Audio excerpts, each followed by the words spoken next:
Kajian ilmiah.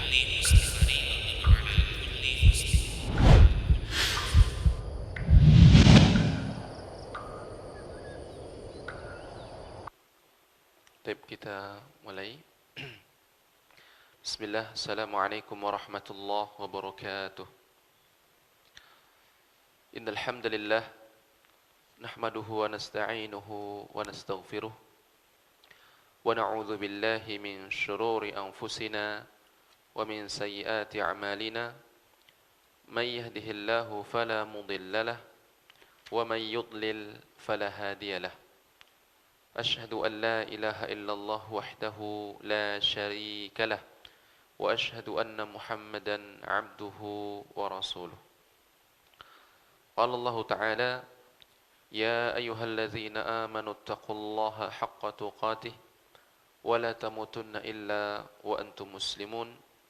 Wa qala jalla wa ala, ya ayyuhan nasu taqu rabbakum alladzi khalaqakum min nafsin wahidah wa khalaqa minha zawjaha wa batha minhuma rijalan katsiran wa nisaa'a wattaqullaha alladzi tasaaluna bihi wal arham innallaha kana 'alaykum raqiba.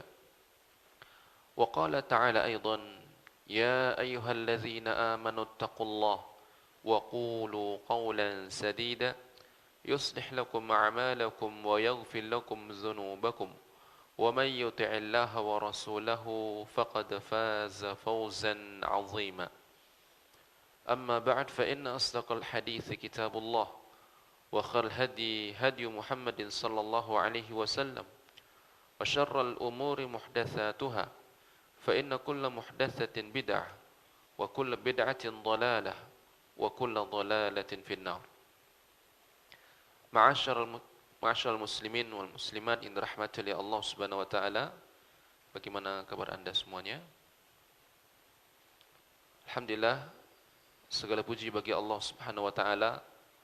Pada siang ini Allah Subhanahu wa taala senantiasa melimpahkan rahmat dan karunia-Nya. Semoga kita termasuk hamba-hamba Allah yang dimudahkan jalannya menuju surga Allah Subhanahu wa taala. Saudaraku rahmati oleh Allah Subhanahu wa taala,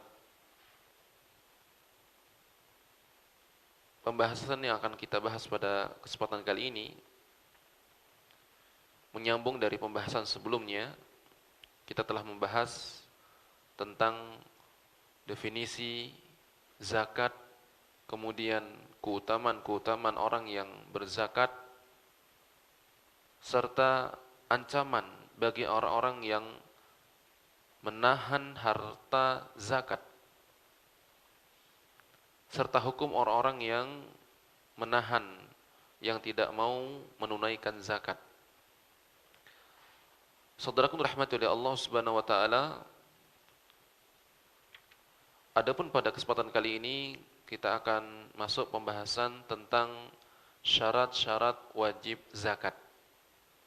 Nah, ini penting agar kita tahu apakah seseorang sudah wajib zakat atau belum. Apakah seseorang sudah terkena kewajiban zakat atau belum terkena. Karena zakat adalah rukun Islam, perkara yang wajib, di mana ketika seseorang menunda-nunda tidak menunaikan zakat yang sudah wajib baginya, maka berdosa. Maka seorang muslim wajib mempelajari perkara-perkara yang wajib baginya.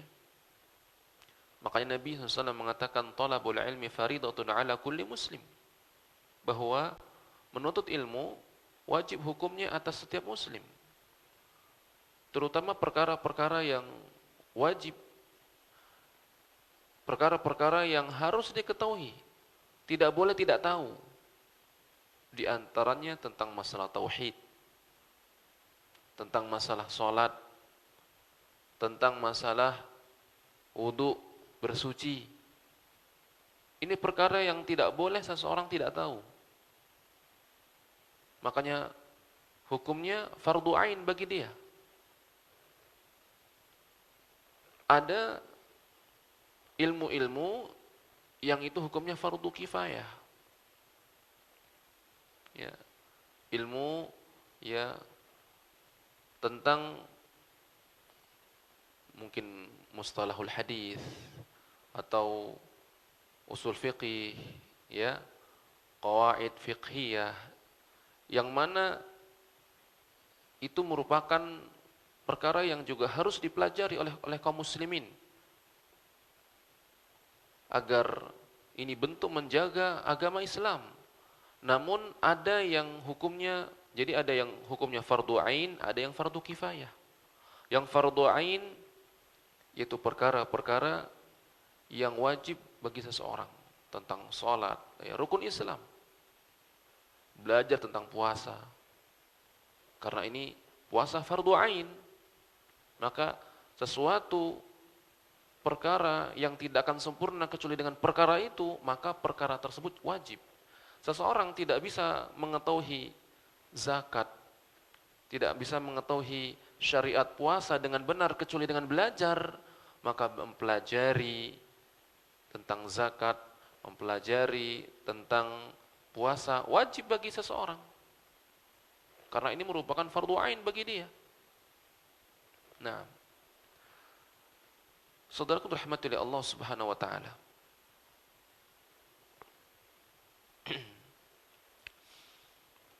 Maka sebenarnya atau sejatinya kita mempelajari tentang zakat ini adalah kewajiban kita masing-masing. Bukan hanya para pengusaha, semua kaum muslimin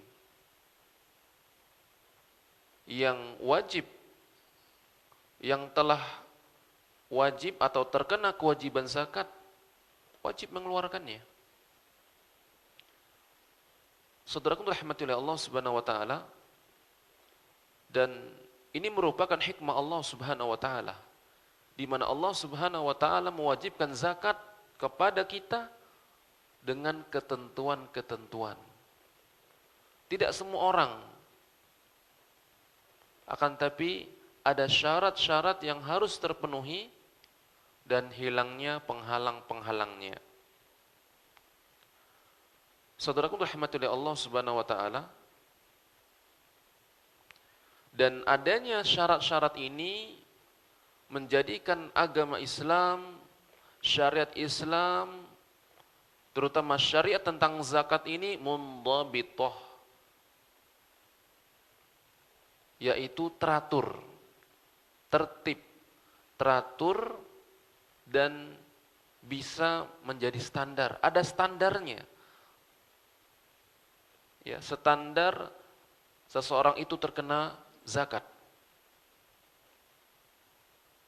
Kita saja dalam bekerja, atau kita saja ketika ingin merekrut karyawan, ada standarnya. Kalau dia seorang guru, maka dia harus bisa mengajar, memahami. Kalau dia guru bahasa Arab, maka dia harus bisa bahasa Arab. Ya kan gitu. Ketika bahasa Inggris, dia harus bisa bahasa Inggris. Bagaimana dia tidak memiliki kualifikasi yang diminta? Jadi ada ketentuannya. Nah, sehingga dengan ketentuan ini kita dapat mengklasifikasikan, kita dapat mendudukkan suatu masalah, orang ini kena wajib zakat atau tidak. Karena di masa khalifah, para khalifah kaum muslimin, pemimpin kaum muslimin pada saat itu, dari sejak Abu Bakar radhiyallahu an, kemudian Umar bin Khattab, dan khalifah-khalifah selanjutnya, maka pemerintah kaum muslimin, pemimpin kaum muslimin itu yang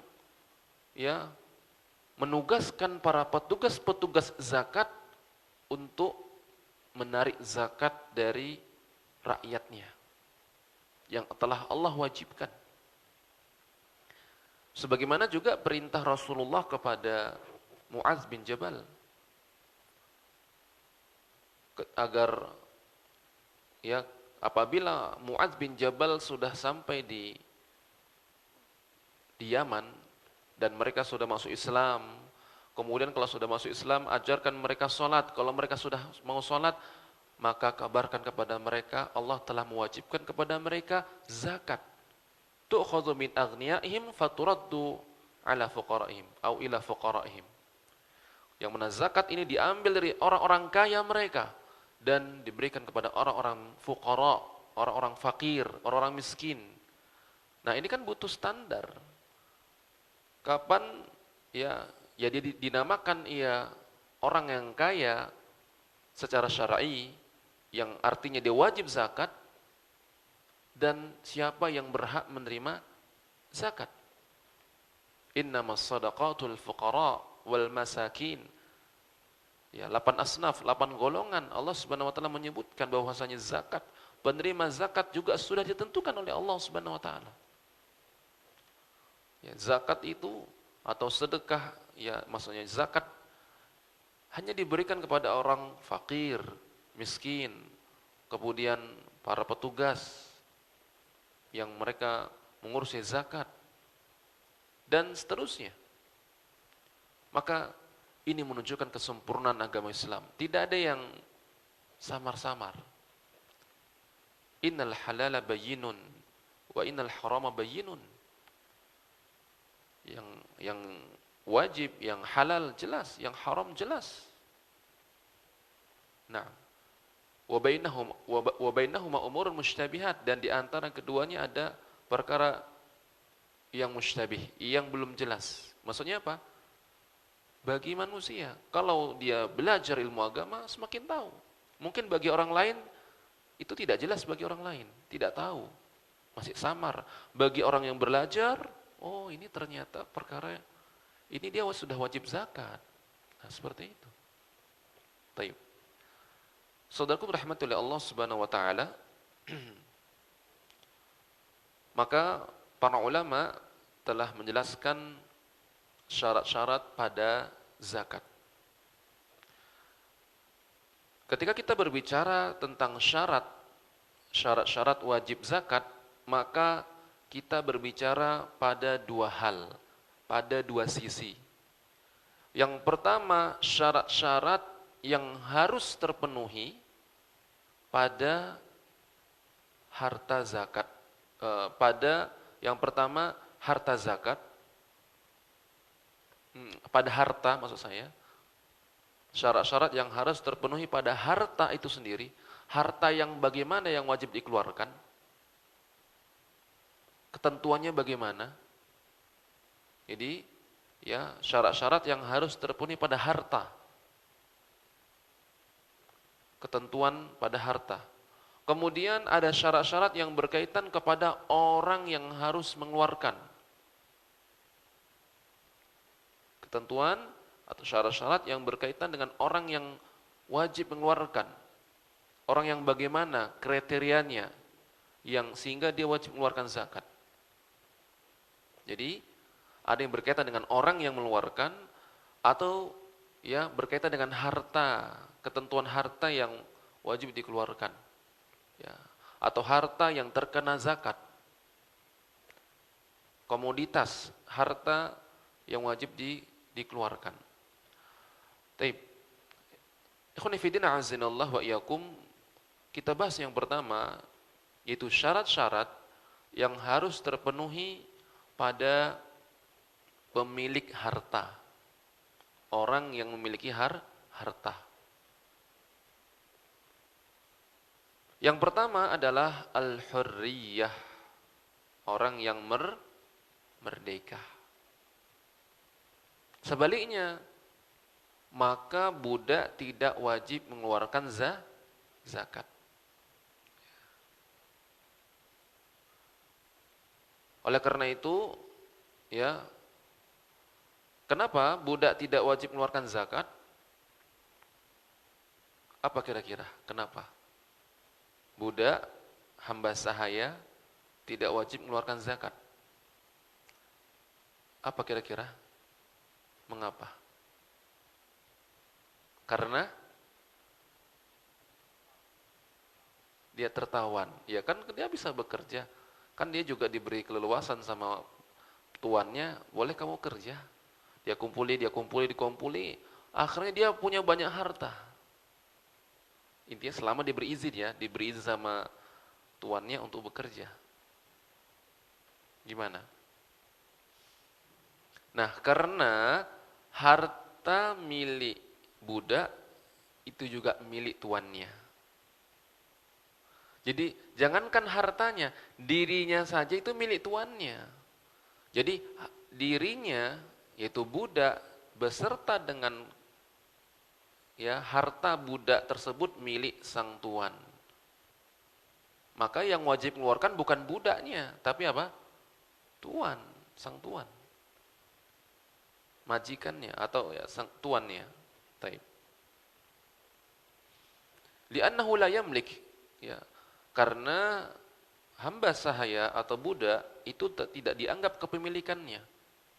Arti apa yang dia miliki itu milik tuannya, bukan milik ya budak. Nah, misalnya budak ini dikasih ya oleh seseorang banyak harta, maka harta itu sejatinya milik siapa? Milik tuannya. Nah, wasayyidu malikun lima fiyadihi, maka tuannya adalah pemilik apa yang ada di tangannya. Taib.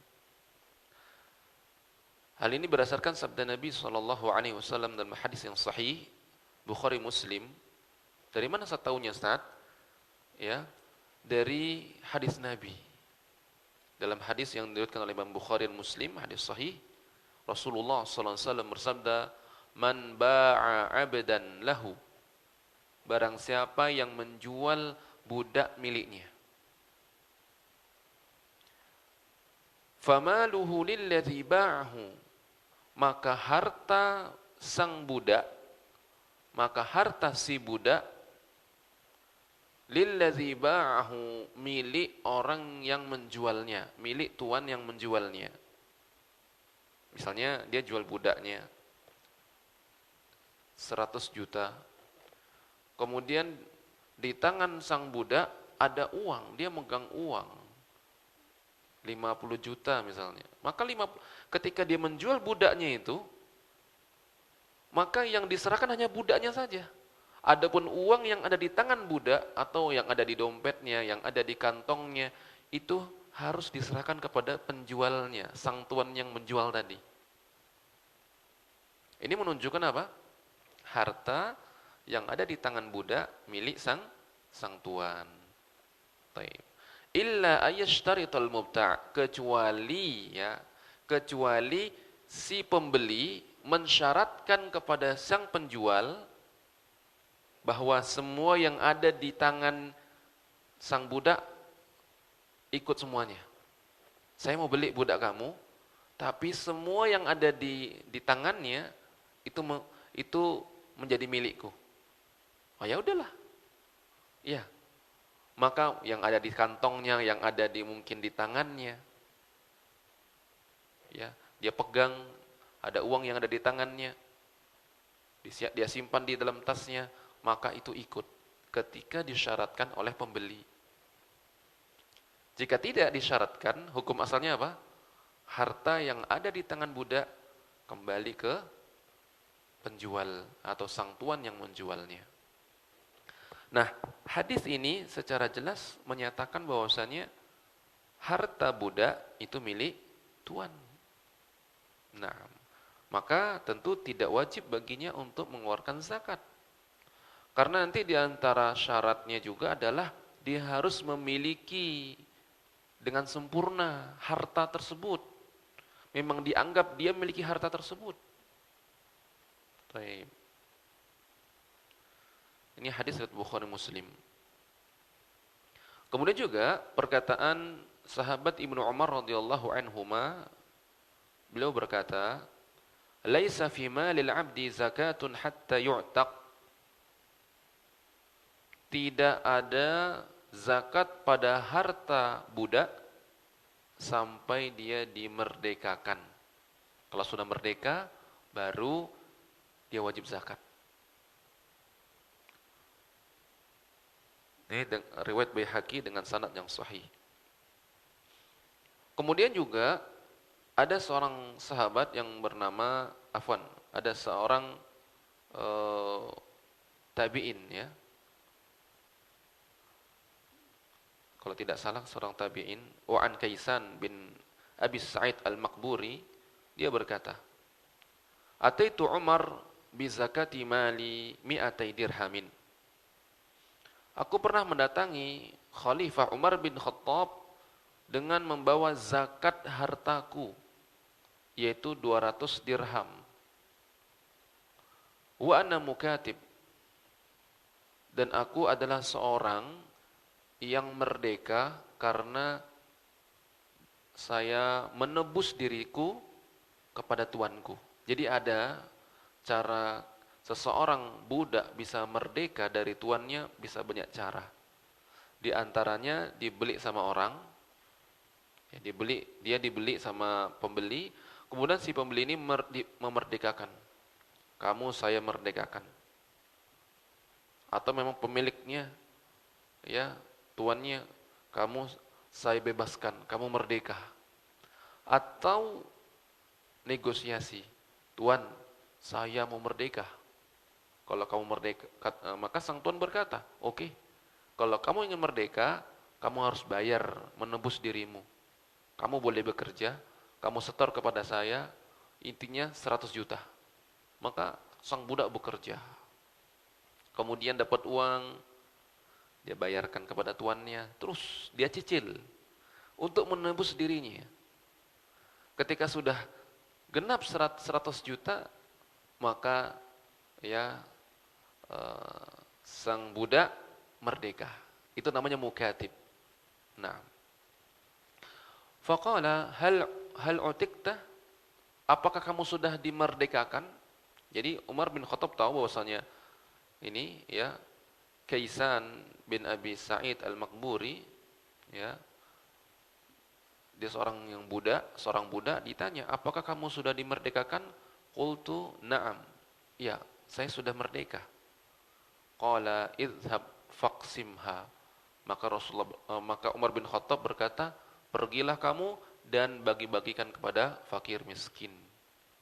Nah, itu dia.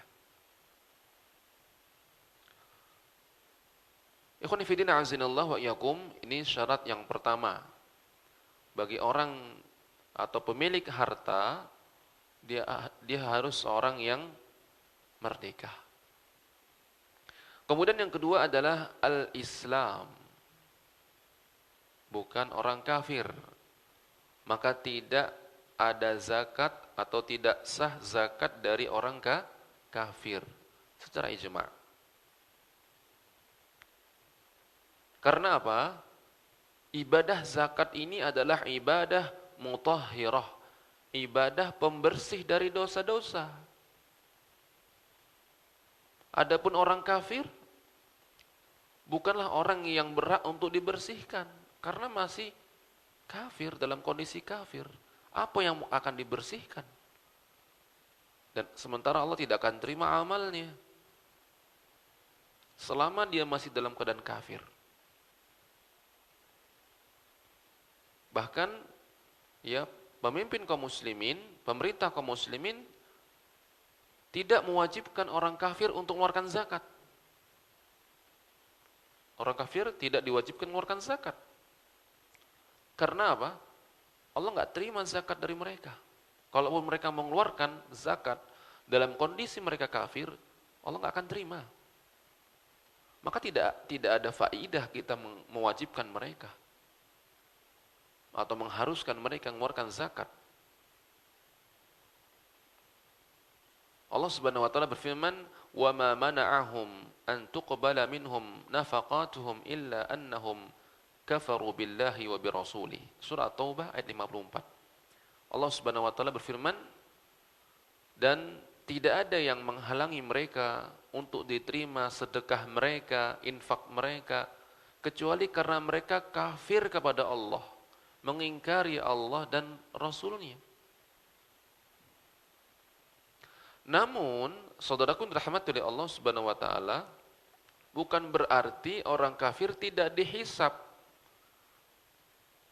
bukan berarti orang kafir tidak dihisab ketika meninggalkan zakat. Jadi udah amalannya nggak diterima, kalau dia pun zakat nggak diterima, tapi karena dia tidak mengeluarkan zakat, tetap akan dihisab oleh Allah. Jadi kan bertimpa-timpa, ya kan, berlapis-lapis. Kalau dia mengeluarkan zakat, orang kafir mengeluarkan zakat nggak diterima. Tapi ketika mereka tidak mengeluarkan zakat, juga dihisab oleh Allah Subhanahu wa taala. Karena orang-orang kafir mereka juga terkena perintah ya dengan furu' syariah ya tentang syariat Islam ini, karena mereka juga ya diajak untuk masuk Islam. Mereka juga masuk ummatud da'wah. Ya, Nabi diutus kepada seluruh manusia tanpa terkecuali setelah Rasul diutus. Apapun sukunya, apapun agama sebelumnya, maka dia ya diajak untuk masuk ke Islam. Nah, maka saudaraku rahmati oleh Allah Subhanahu wa taala, syarat yang kedua adalah Islam. Kemudian bagaimana tentang zakat dari harta anak kecil atau orang gila. Misalnya orang tuanya kaya, anaknya masih kecil, dapat warisan, banyak warisannya, tapi anaknya masih kecil. Apakah wajib zakat? Atau orang gila, orang tuanya meninggal, punya warisan, kemudian ini ada anaknya yang gila, tapi dia dapat warisan. Apakah wajib zakat pada hartanya? Gimana kira-kira? Anak kecil, apakah wajib zakat hartanya? Wajib dizakati? Kalau sholat jelas, namanya masih kecil belum wajib.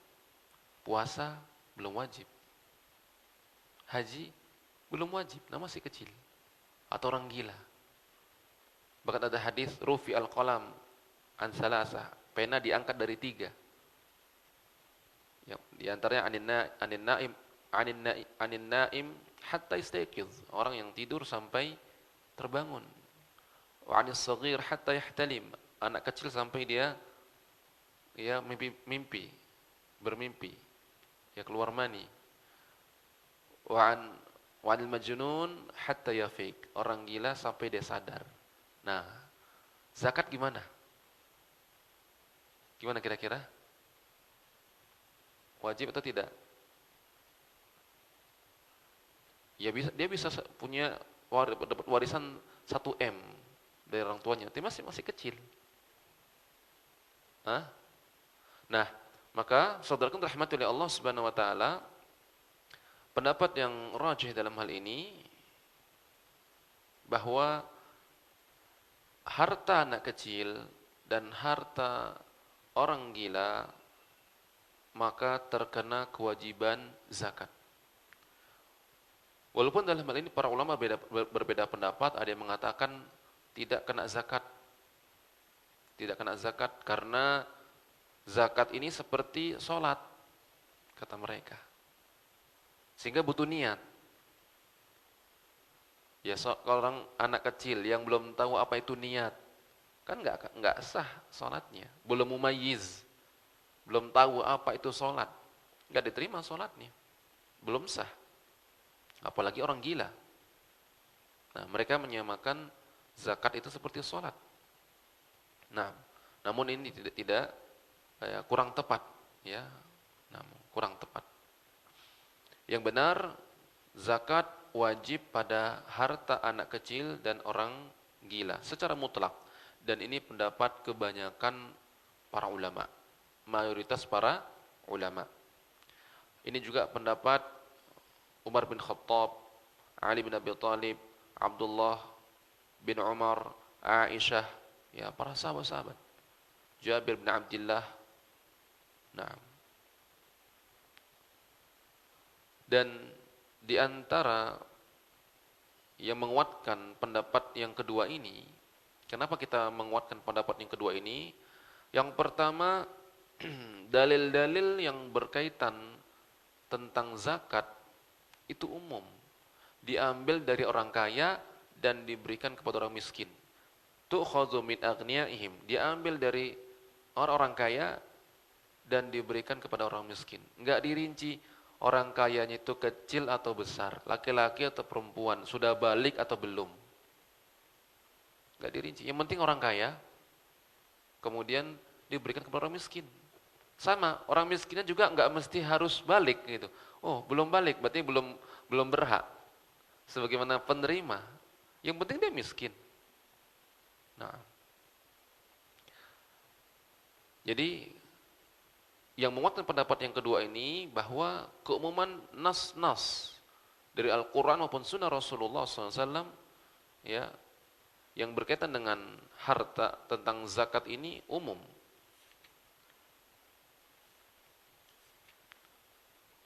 Allah Subhanahu wa taala berfirman, "Khudz min amwalihim shadaqatan tutahhiruhum wa tuzakkihim."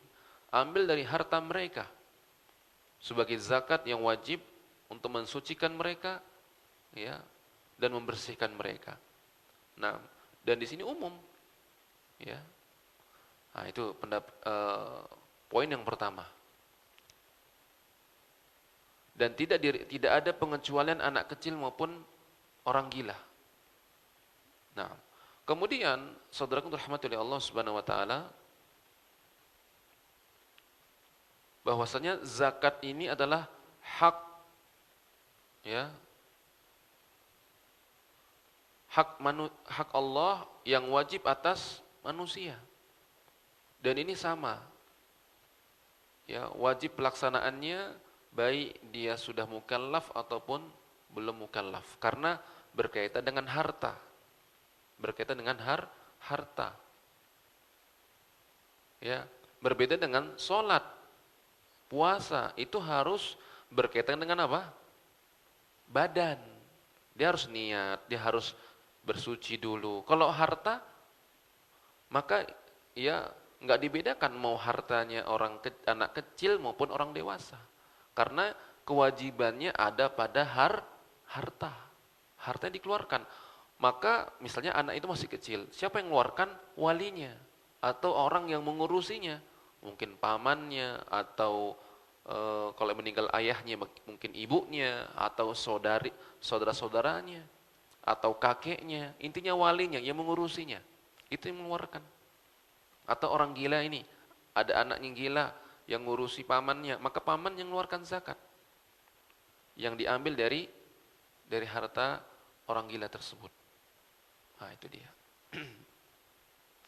Wa hadzal qaulur rajih, ini pendapat yang rajih, yang lebih kuat ya. Maka yang mengeluarkan adalah al-wali, yaitu orang yang mengurusi anak kecil tersebut atau orang yang gila tersebut. Nah, dari harta mereka berdua. Baik. Kemudian, saudaraku rahmatullahi Allah Subhanahu wa taala, jadi untuk pemilik harta ada berapa syaratnya? Ada 2. Ya, yang pertama merdeka, kemudian Islam. Itu saja.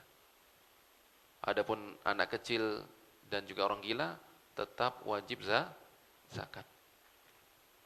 Kemudian, saudaraku rahmatullahi Allah Subhanahu wa taala, berikutnya syarat-syarat yang ada pada harta. Syarat-syarat yang harus terpenuhi pada harta sehingga wajib zakat pada harta tersebut. Yang pertama adalah harta tersebut merupakan kelompok dari harta-harta yang wajib padanya zakat atau harta-harta yang terkena padanya zakat. Dan ini akan kita rincikan nanti pada pembahasan setelahnya. Jadi tidak semua jenis harta, tidak semua jenis komoditas yang terkena zakat. Ya. Contohnya orang punya ayam banyak, punya ayam 1000, wajib zakat pada ayam? Tidak ada, walaupun ayamnya 1000 ekor. Nah, maka ada harta-harta yang khusus yang terkena padanya zakat.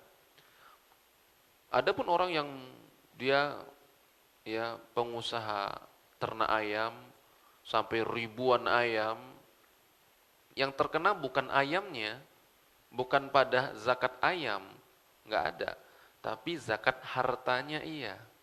Zakat hartanya yang dikumpulkan di rumahnya, ya tempat penyimpanannya, atau di ATM-nya. Nah, uangnya itu, uang yang terkumpul itulah yang terkena zakat. Nah, kemudian juga misalnya mutiara, ya, atau yang sejenisnya, yang selain emas dan perak. Apa misalnya permata, gitu kan? Mutiara. Kalau yang dalam kerang apa itu namanya? Yang bulat-bulat. Mutiara kan? Walaupun dia punya 1 kilo mutiara, tapi nggak untuk dijual ya. Cuman koleksi saja.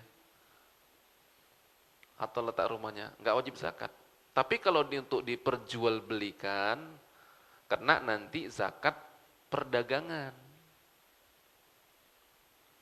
Jadi tergantung nanti kalau kita bahas tentang zakat perdagangan, semua mau kalau dia ternak ayam dan ayam ini untuk dijual, dia memang khusus jual beli ayam, sudah disiapkan di kandang ini, setiap orang mau beli langsung datang ke kandang, oh aku mau beli ini. Nah, karena zakat perdagangan.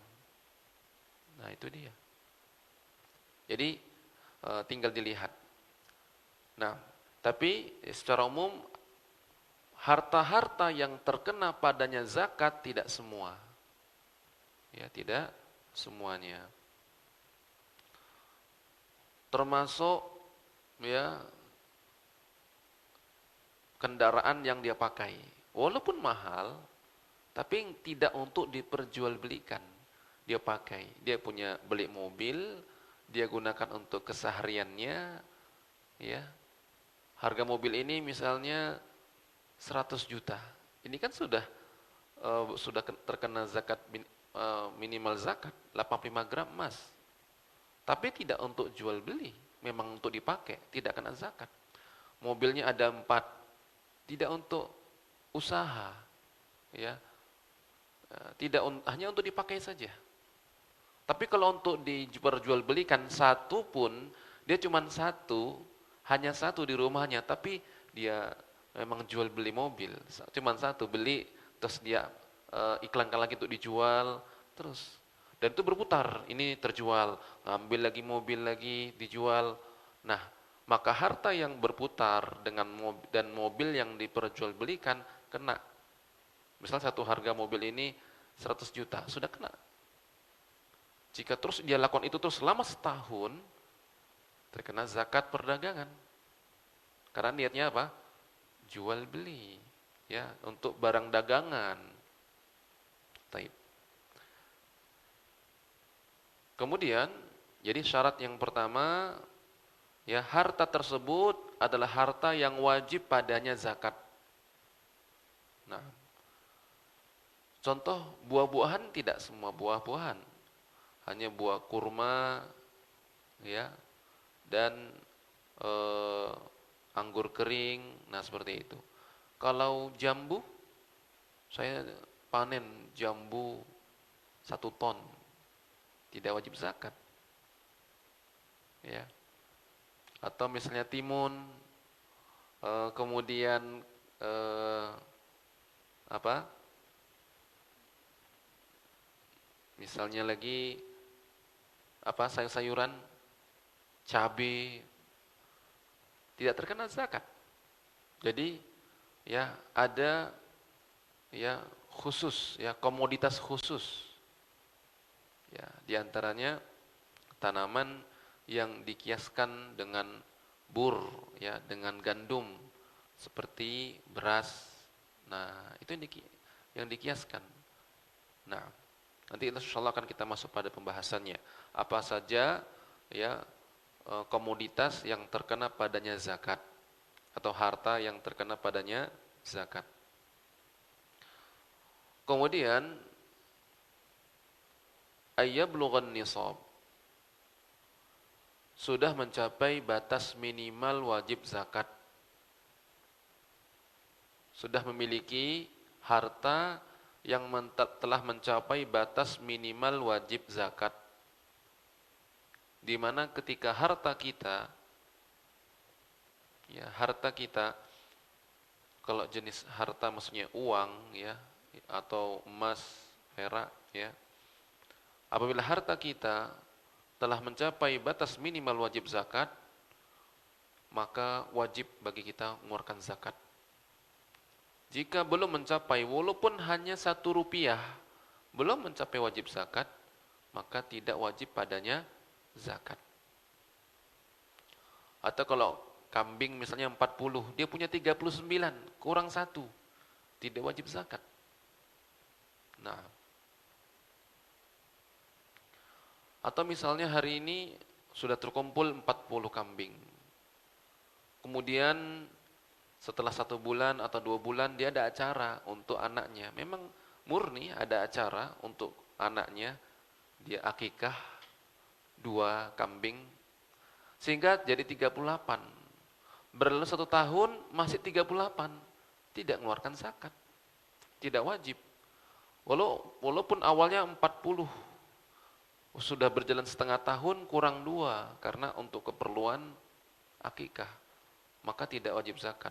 Karena syarat yang berikutnya, dia harus mencapai, ya syarat berikutnya berlalu 1 tahun hijriyah. Jadi yang pertama tadi, harta tersebut dari kelompok harta yang wajib dikeluarkan, ya, atau harta yang terkena padanya zakat. Yang kedua, mencapai nisab, batas minimal wajib zakat. Kemudian berlalu 1 tahun. 1 tahun di sini adalah 1 tahun hijriyah, bukan tahun, ya Masehi, tapi tahun hijriyah. Dan itu lebih cepat ya putarannya dengan tahun Masehi.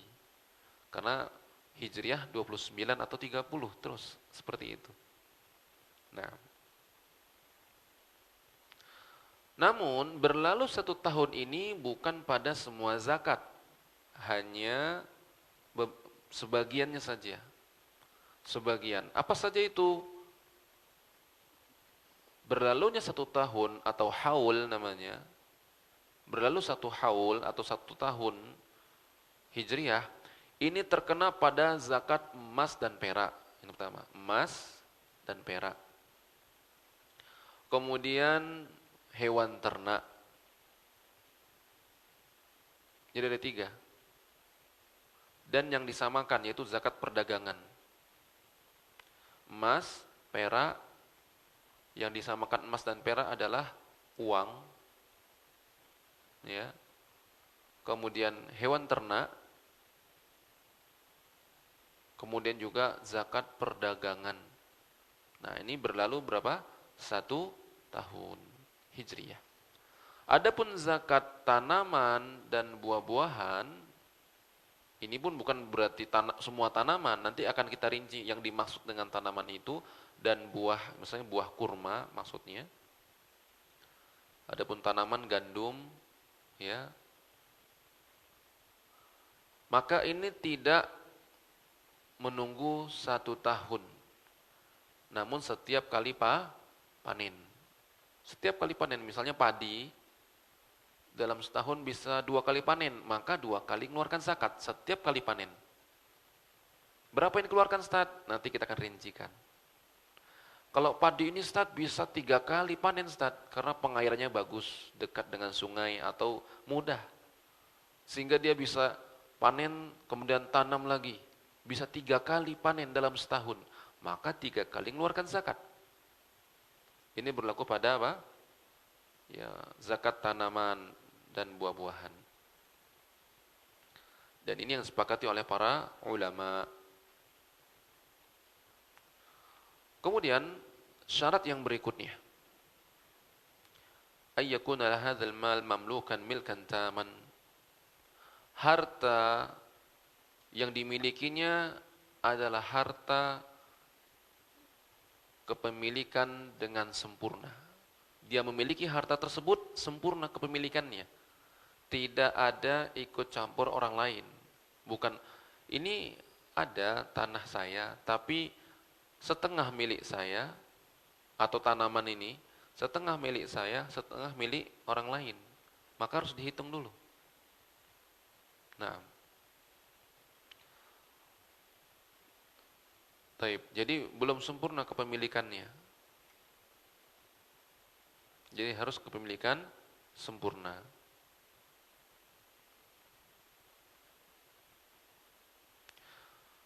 Karena masalahnya ketika kita mengeluarkan zakat, itu artinya kita memindahkan kepemilikan yang awalnya harta milik kita, kemudian kita berikan kepada orang lain. Yang itu akan berkonsekuensi harta itu menjadi milik orang lain. Nah, bagaimana akan sempurna kepemilikan itu kalau kita tidak sempurna memilikinya?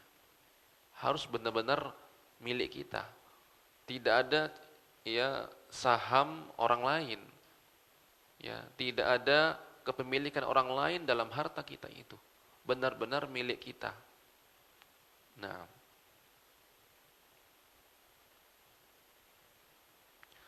kemudian saudaraku rahmatullahi Allah Subhanahu wa taala. Nah, berkaitan dengan hal ini timbul pertanyaan tentang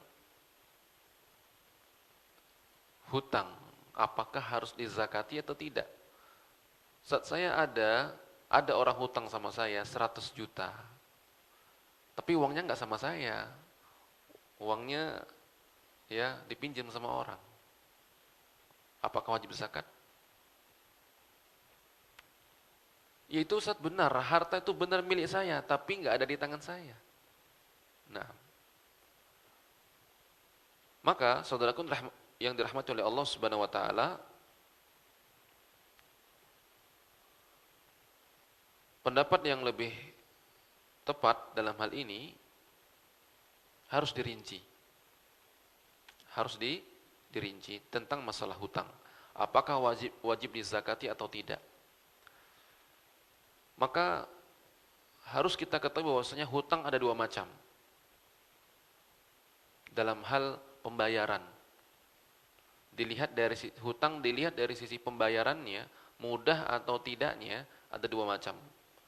Hutang yang diharapkan untuk dibayar, hutang yang ada di tangan orang-orang yang mudah untuk membayar,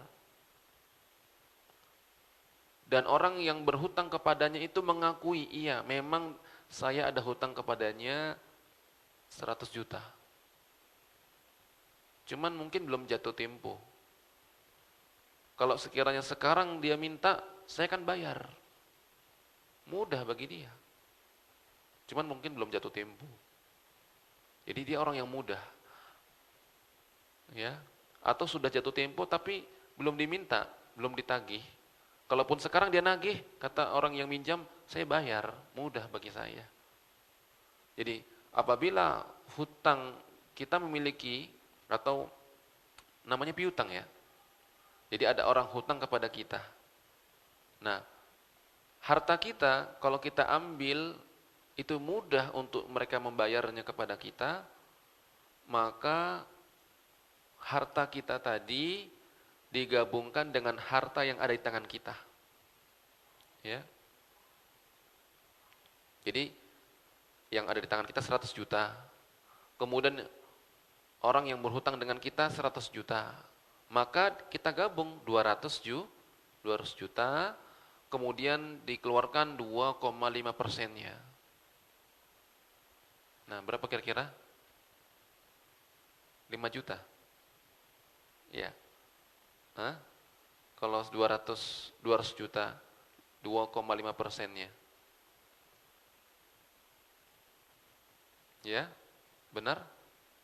Ya, 5 juta. Maka kita keluarkan zakatnya berapa? 5 juta. Nah, Dan ini juga yang diriwayatkan, pendapat ini diriwayatkan dari Abu Ubaid fil Amwal. Abu Ubaid meriwayatkan dari Umar bin Khattab, dari Utsman dan Ibnu Umar, dari kalangan sahabat yang lainnya, dan juga dari kalangan tabi'in. Kemudian yang kedua, macam yang kedua adalah hutang yang sulit diharapkan kembali. Ada kemungkinan, tapi sulit. Karena orang yang berhutang ya sulit, dalam kondisi sulit. Ketika ditagih, "Bang, kapan mau bayar?" "Belum tahu, ini belum ada uang untuk bayar." Nah, gimana? Apakah wajib kita keluarkan zakatnya? Jadi kondisi yang kedua, orang yang berhutang, orang yang sulit, yang tidak bisa segera diharapkan pembayarannya. Atau yang kedua, dia orang yang berhutang adalah orang yang sebenarnya mampu bayar, tapi dia apa? Mengingkari atau ya menunda-nunda, ketika ditagih dia menghilang, ya sulit. Nggak mau, udah berapa kali kita telepon, di handphone kita nomor kita diblokir dan yang lainnya, dia bersembunyi dan yang lainnya. Intinya sulit, ya. Maka dalam hal ini para ulama berbeda pendapat. Ada yang mengatakan ya harus dizakati, tetap harus dizakati. Pendapat yang kedua mengatakan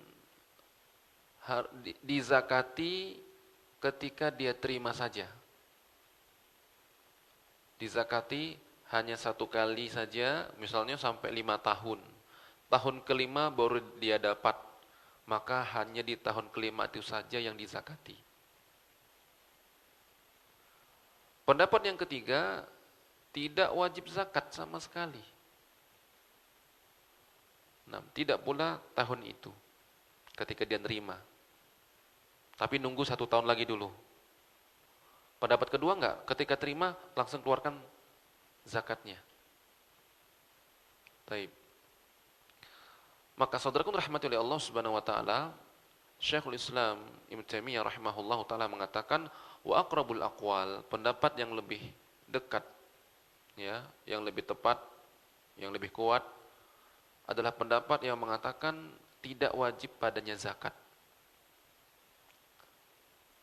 Karena ya orang harta yang ada tidak di tangannya, di tangan orang lain, dan ia tidak tahu kapan orang lain itu bisa bayar, maka dianggap seperti dia belum memiliki sempurna.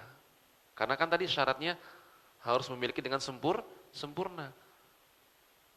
Adapun harta yang dihutangi atau orang berhutang kepadanya, itu memang harta dia, tapi tidak sempurna kepemilikannya. Karena nggak bisa langsung dia pakai. Ya, ada di tangan orang lain. Maka tidak wajib baginya mengeluarkan zakat sampai berlalu 1 tahun. Ya, dia terima misalnya bulan ini, bulan Ramadan misalnya, atau bulan Rajab. Dia tunggu sampai setahun bulan Rajab lagi, baru dia keluarkan. Nah, seperti itu. Atau untuk lebih kehati-hatian, kita ambil ya, yaitu kita keluarkan zakat 1 tahun saja. Ketika kita terima 100 juta, langsung kita keluarkan zakatnya 2 juta. Kalau 100 juta ya, kita keluarkan 2,5 juta langsung. Nah, ini juga ya pendapat yang dalam hal kehati-hatian. Nah, seperti itu. Kalaupun tidak kita keluarkan zakatnya, maka insya Allah tidak mengapa. Jika kita mengeluarkan zakatnya untuk 1 tahun, maka itu bagus. Nah, dan ini juga diriwayatkan dari para sahabat, di antaranya Aisyah radhiyallahu taala anha, beliau berkata, "Laisa fid daini zakatun hatta yaqbidahu." Tidak ada zakat pada harta, tidak ada zakat pada hutang sampai ia menerimanya. Ya. Jadi ketika kita menerima uang, ya pelunasan atau pembayaran dari orang yang berhutang kepada kita sudah 5 tahun misalnya, karena baru tahun ini dia bisa bayar, maka tidak ada kewajiban zakat bagi kita sampai berlalu 1 tahun. Atau jika kita ingin mengeluarkan untuk 1 tahun, maka itu juga bagus. Ikhwan fillah azinallahu wa iyyakum. Nah, bagaimana dengan orang yang wajib zakat, tapi juga sudah jatuh tempo bayar hutang? Gimana? Dia ada uang 100 juta, tapi dia ada hutang juga sama orang. Dia ada uang ini berlalu 1 tahun, dia kan dia pinjam,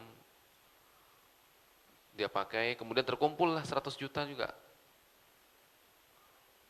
Ya, dia wajib zakat, kan sudah melewati batas minimal.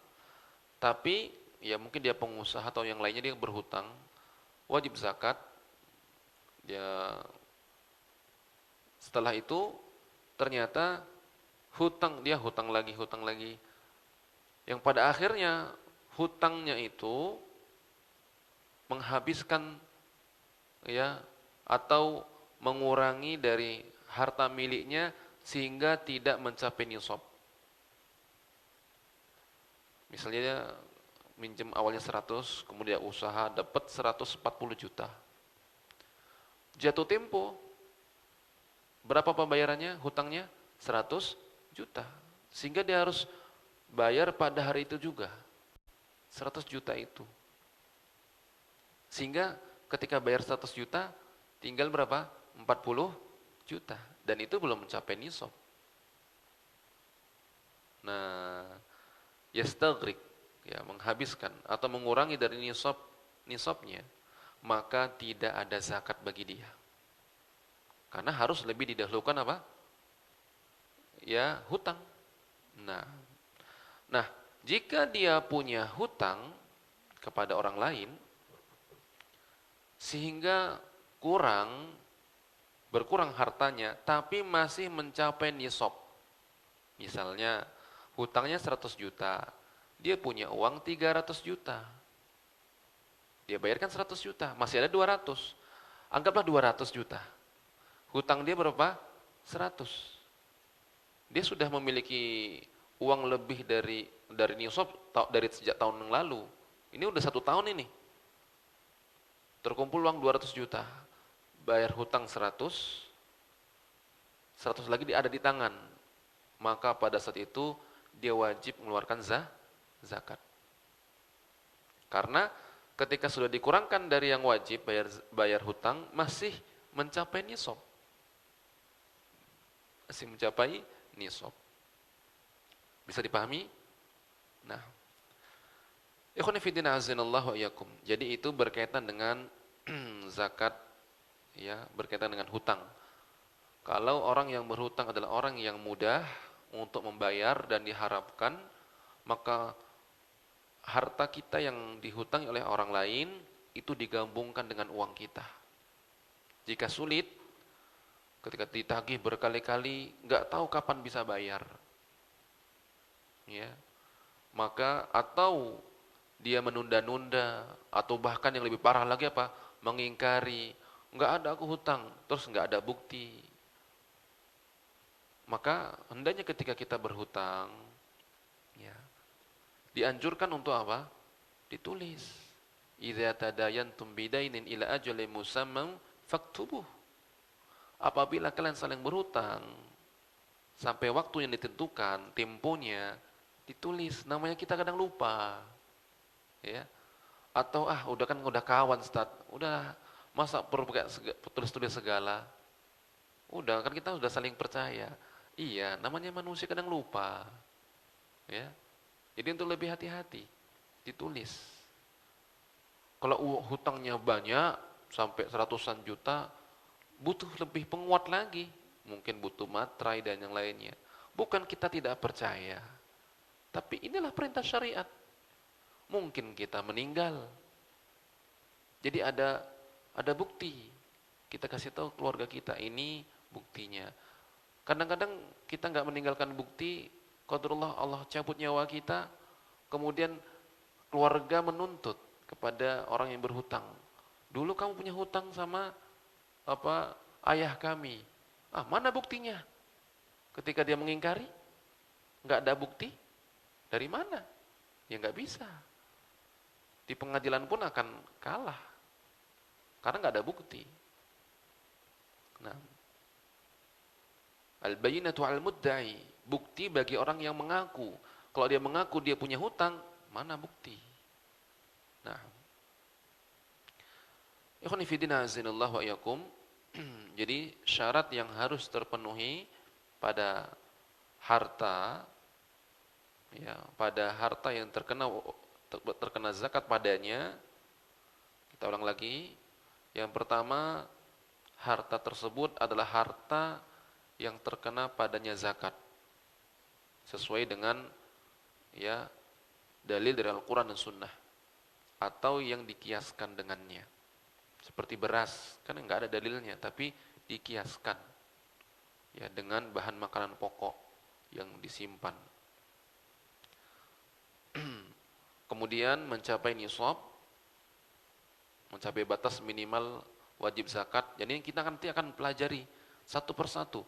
Nisab emas berapa, nisab perak berapa, nisab hewan ternak kambing berapa, kemudian unta berapa, sapi berapa. Kalau tanaman ya beras berapa kilo yang harus berapa kilo kalau dia panen berapa ton atau berapa kilo sehingga dia wajib zakat. Nah, seperti itu. Nanti kita rinci satu persatu. Ikhwani fi din a'azinallahu wa iyyakum. Kemudian tambahan yaitu ketika seseorang misalnya tahun ini dia punya uang 100 juta, berarti sudah mencapai nisab. Kemudian tahun depan uangnya 200 juta. Yang sudah berlalu 1 tahun kan 100 jutanya. Adapun pertambahan itu mungkin sudah ketika 6 bulan dia buat usaha baru nambah banyak. Ketika sudah di akhir-akhir, apakah ini juga kena zakat nunggu 1 tahun atau diikutkan? Itu maksudnya. Gimana kira-kira? Atau dia ya barang dagangan tahun ini sudah omset atau barang miliknya uang plus barang dagangannya 100 juta. Kemudian dia putar tahun depan jadi 200 juta.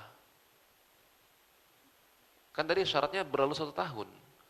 Sementara mungkin dia untung besarnya sudah 6 bulan terakhir baru semakin nampak usahanya, semakin banyak. Nah, gimana? Apakah nunggu dihitung juga 1 tahun lagi berputar atau digabungkan? Intinya lihatnya yang akhirnya. Kalau akhirnya 200 juta ya yang dihitung 200. Atau dibagi setengah lah, kira-kira ya 150. Seperti itu. Gimana? 150. Mungkin ginilah. Sebulan terakhir untungnya banyak. Sebulan terakhir yang awalnya 100 juta, mungkin 120. Sebulan terakhir banyak orderan, melambung sampai akhirnya yang awalnya masih semua omsetnya mungkin 150, tiba-tiba langsung 300. 1 bulan lagi. Maka para ulama mengatakan bahwa harta yang bertambah karena keuntungan dari barang tersebut ya, seperti harta untuk barang dagangan atau hewan ternak kan terus berkembang biak. Ini ada yang bunting melahirkan, ada yang bunting melahirkan, terus lagi banyak. Maka ini wajib digabungkan ya dengan asalnya, yaitu dengan pokoknya. Tadi kan pokoknya 100, maka digabungkan dia. Nah, Ini sebagaimana dikatakan oleh Imam Ibnu Qudamah, la na'lam fihi khilafan. Ya, ini kami tidak mengetahui adanya perbedaan. Jadi kalau bertambahnya itu dari apa? Dari keuntungan atau dari hasil harta itu sendiri, maka apa? Maka diikutkan. Karena ini dari keuntungan. Keuntungan itu lahir dari mana? Dari harta pokok. Nah, maka dia wajib nunggu 1 tahun. Maka dia tidak perlu nunggu 1 tahun. Cukup digabungkan saja. Tapi kondisi yang kedua, ya, adalah harta yang bertambah namun bukan diambil dari pertumbuhan atau perkembangbiakan dari harta pokok. Maksudnya gimana? Tapi dengan beli. Contohnya kambing. Kambing itu ya nisabnya misalnya 40. Ya, 40. Berlalu 1 tahun, jadi mungkin 50, ya kan?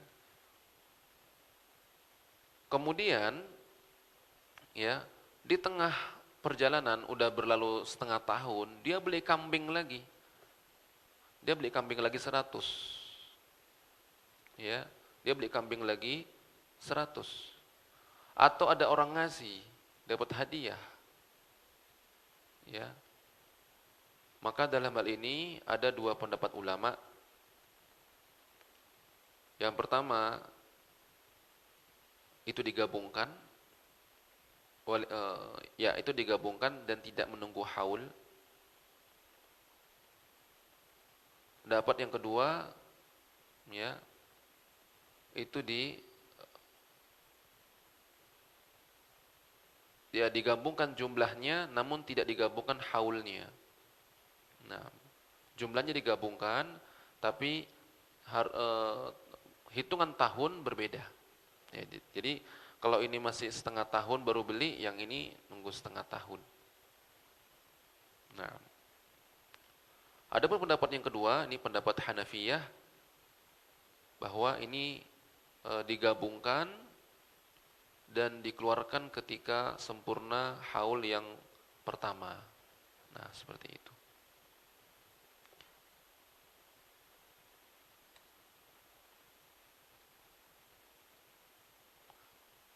Ini faidahnya. Tapi kalau dia bertambahnya adalah dari keuntungan, ya, dari harta itu yang diputar-putar, ya jelas itu merupakan apa? Ya, yang wajib dikeluarkan. Wallahu ta'ala alam. Dalam hal ini kita buka tanya jawab. Kira-kira ada 14 menit lagi. Silakan jika ada pertanyaan. Demikian, barakallahu fiik.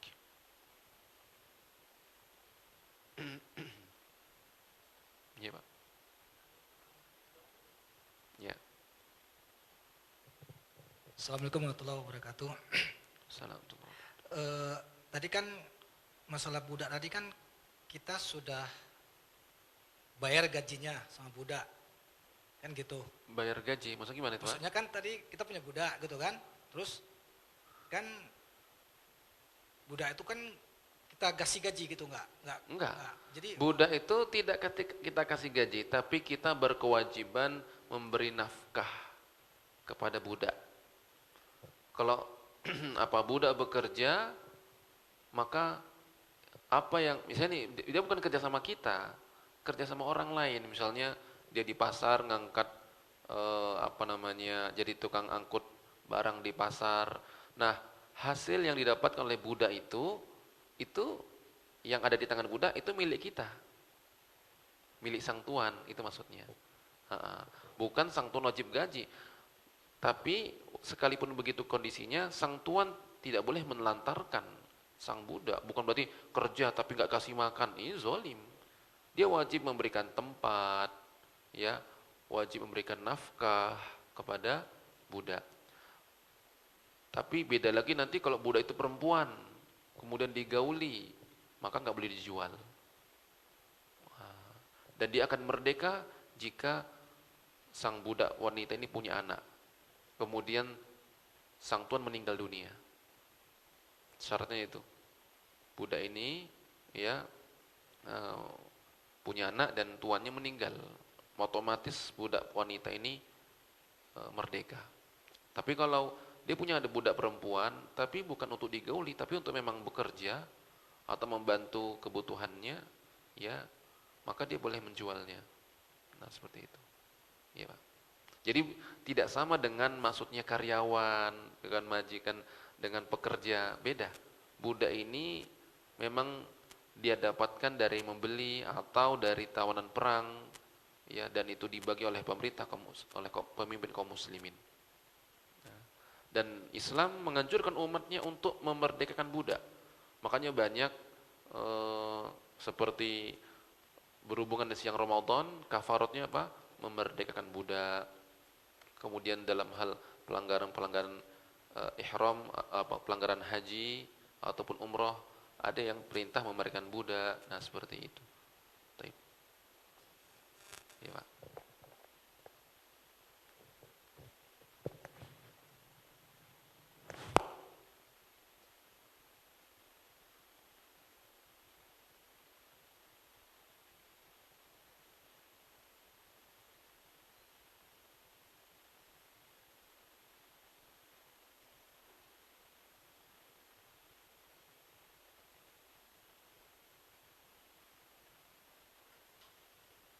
Assalamualaikum Ustaz, mau bertanya ini. Ya, assalamualaikum. Bagaimana cara menghitung zakat perdagangan Ustaz, sementara hutang piutangnya masih ada Ustaz? Mohon diterangkan. Baik. Ya, jadi zakat perdagangan sebelum penghitungan maka harus diselesaikan hutang-hutangnya dan dikeluarkan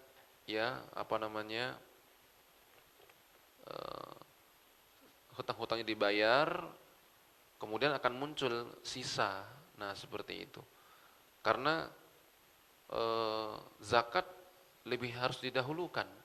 Nah, maka tadi kita katakan apabila seorang punya hutang, yang mana hutangnya itu ya menghabiskan atau mengurangi hartanya sehingga tidak mencapai nisab, maka tidak wajib bayar zakat. Nah, maka ya ketika sudah jatuh tempo, mungkin hartanya ini sudah capai nisab sebenarnya dan sudah jatuh haul, tapi dia punya hutang, maka lebih didahulukan bayar hutang pada saat itu. Bayar hutang, ya. Kemudian setelah dibayar hutang, baru dihitung murni modalnya dan keuntungannya semua berapa, usahanya ini. Nah, itu baru nanti akan muncul nilainya, baru dikeluarkan 2,5%-nya. Nah, seperti itu. Baik. Wallahu ta'ala alam.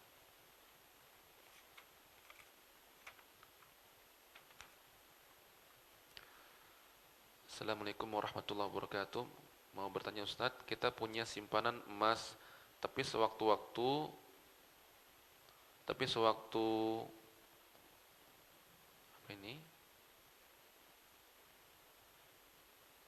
jatuh ya. Tapi sewaktu jatuh tempo zakat, tidak punya uang bayar zakat. Tidak punya uang bayar zakat. Apakah emas yang ada harus dijual untuk membayar zakatnya?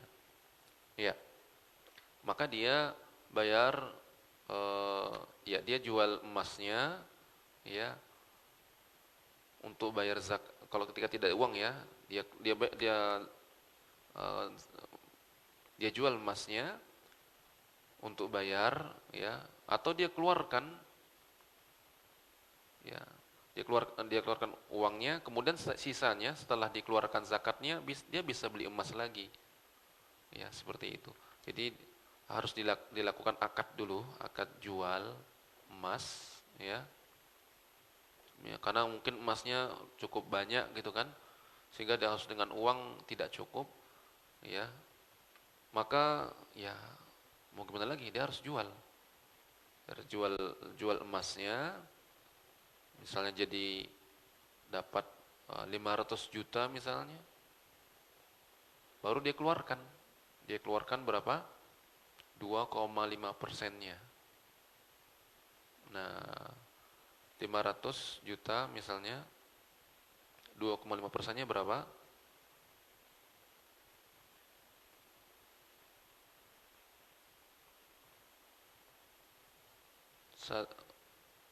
Fan. 12 juta. Ya. 12 juta 500 ribu. Ya sudah. Mungkin emas itu diberi, ya kan? Mungkin emas itu hadiah dari orang. Ya, mungkin seperti itu. Tapi kalau dia pengusaha ataupun memang dia bisa beli emas tapi nggak ada uang 12 juta, mungkin gimana gitu kan? Punya emas, kecuali mungkin dia dikasih emas itu. Mungkin dia dikasih atau dapat warisan, ya kan? Nah, maka ya dia harus jual emas itu. Kemudian dia keluarkan 12.500.000, atau kalau itu berbentuk emas berarti tinggal 2,5% dari emas tersebut, ya, atau dikuangkan, dia keluarkan 12.500.000, sisanya boleh dia belikan emas kembali atau untuk kebutuhan yang lainnya. Nah, karena untuk emas, uang, ya, itu nanti akan di nisabnya mengikuti emas, ya, nisab emas. Itu yang rajih wallahu taala. Apakah boleh penyaluran zakat ke pembangunan masjid? Tentang penerima zakat itu sudah ada ketentuannya, ya. Ada 10 asnaf, ya. 10 golongan yang Allah Subhanahu wa taala sebutkan untuk penerima zakat. Sebentar, Anda sebutkan dalam ayat Al-Qur'an. Ya.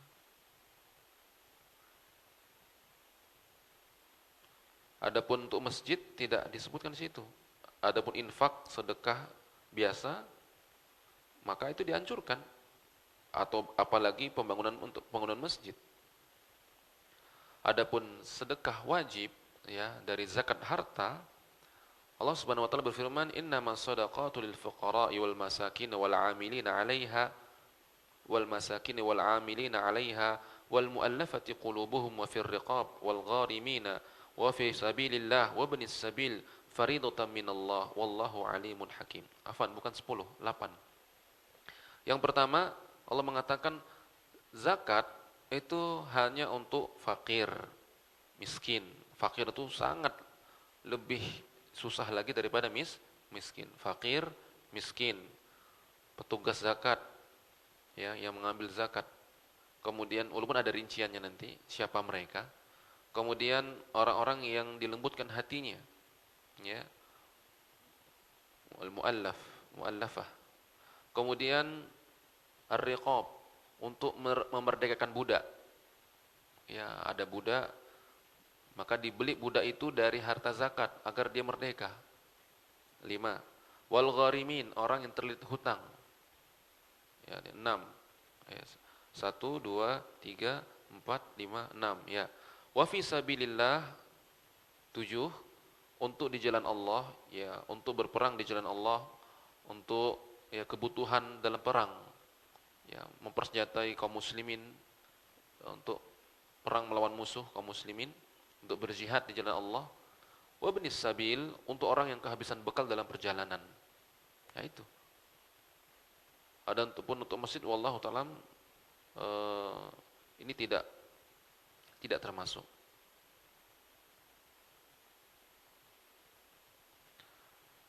Nah, demikian wallahu ta'ala alam. Bahkan sebagian ada yang memperluas, masuk juga guru ngaji. Kan fisabilillah itu semua. Fisabilillah yang dimaksud di situ adalah orang-orang yang bekerja di jalan Allah. Ya, kalau gitu banyak kali yang masuk nanti itu. Ya. Nah. Wallahu ta'ala. Dan yang lebih didahulukan fakir miskin. Itu dulu. Mana yang lebih didahulukan, mana yang lebih maslahat. Kalau yang di kampung ini susah, orang-orang miskinnya, orang fakir miskin, ada kesulitan, terlilit hutang, ya itu dibayarkan. Makanya ada gudang tempat pengumpulan harta-harta zakat. Ustaz, untuk beli memberikan budak berapa Ustaz? Kalau zaman dahulu ya para khalifah kaum muslimin mereka punya kas negara, punya baitul mal yang itu diambil ya dikelompokkan. Ini harta-harta zakat. Maka ketika ada orang kehabisan bekal dalam perjalanan, diambilkan dari harta zakat. Mungkin kalau dari kita hanya per orang-orang yang zakat ya sedikit, ya kan? Cuman mungkin 12 juta. Tapi kalau dikumpulkan, nah bisa untuk orang-orang bahkan memerdekakan budak. Kalau sekiranya ada, atau yang jelas sekarang ini ya untuk mempersenjatai, untuk berjihad di jalan Allah, kebutuhan operasional dalam berjihad di jalan Allah Subhanahu wa taala, jihad yang syar'i, ya, atau untuk orang kehabisan bekal dalam perjalanan. Nah, demikian. Wallahu taala alam.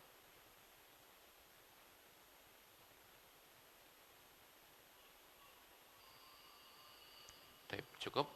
Demikian barangkali yang bisa disampaikan pada kesempatan kali ini.